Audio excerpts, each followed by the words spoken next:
Alors, deuxième motif d'attention, enfin de faire attention, c'est, comme vous l'avez entendu depuis le début, la mémoire à long terme, elle efface si on n'emprunte pas souvent le chemin, comme un chemin de randonnée qui s'effacerait s'il n'est pas fréquenté souvent.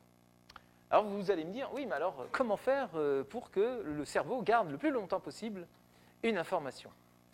Eh bien, première chose qu'il faut savoir, c'est que le cerveau traite tellement d'informations à la fois que, comme je vous l'ai dit tout à l'heure, il trie l'utile de l'inutile. Et ce qu'il voit passer 2 fois, dans la même journée, il se dit « Ah, ça, il faut que je retienne. » Parce que 2 fois, ça ne peut pas être une coïncidence. Voici une courbe que certains connaissent. C'est la règle du 1-1-1. Un jour, une semaine, un mois, un semestre. Je m'explique. Si vous revoyez les choses dans les 24 heures, chose que vous avez vue, je vais plutôt commencer par dire le contraire. Si vous ne revoyez rien du tout, c'est plus fréquent.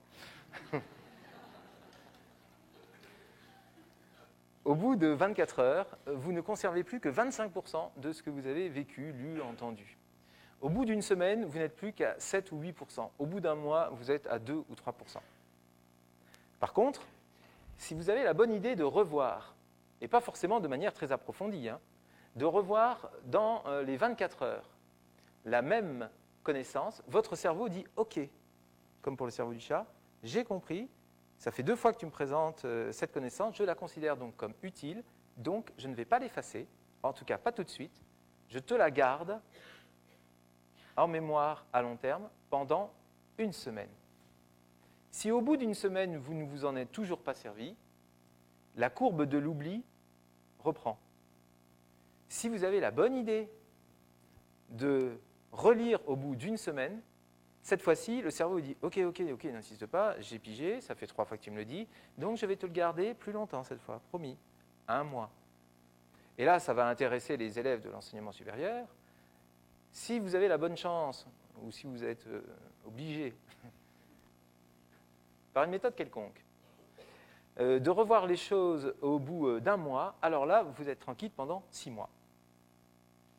Ce qui veut donc dire qu'en 4 dates bien choisies, vous êtes prêts pour les partiels.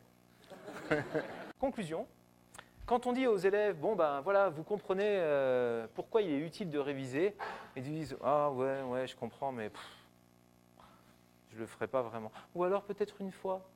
Si je le fais une fois, ça ira. Mais bien sûr que ça ira. En fait, ce n'est pas tout à fait vrai, mais on leur dit, écoute, si tu ne veux réviser qu'une seule fois, fais-le dans les 24 heures.